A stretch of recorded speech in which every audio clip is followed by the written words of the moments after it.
रिद्धपूरमध्ये काळीज पिळवटून टाकणारी घटना। स्कूल बसच्या चाकाखाली येऊन 7 वर्षीय चिमुकलीचा दुर्दैवी मृत्यू। अमरावतीच्या मोर्शी तालुक्यातील रिद्धपूर येथे काळीज पिळवटून टाकणारी घटना घडली आहे।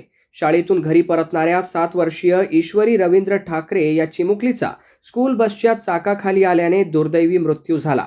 मिळालेल्या प्राथमिक माहितीनुसार ईश्वरी शाळेच्या बसमधून खाली उतरत असताना बस पुढे नेण्यात आली आणि ती खाली पडली। यानंतर बसचे चाक तिच्या अंगावरून गेल्याने ती गंभीर जखमी झाली। या दुर्घटनेत ईश्वरीचा घटनास्थळीच मृत्यू झाल्याची प्राथमिक माहिती समोर आली आहे।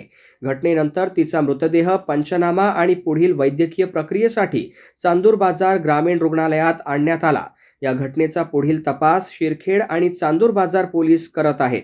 दरम्यान या हृदयद्रावक घटनेमुळे रिद्धपूर परिसरावर शोककळा पसरली असून नागरिकांमध्ये संतापाचे वातावरण निर्माण झाले आहे।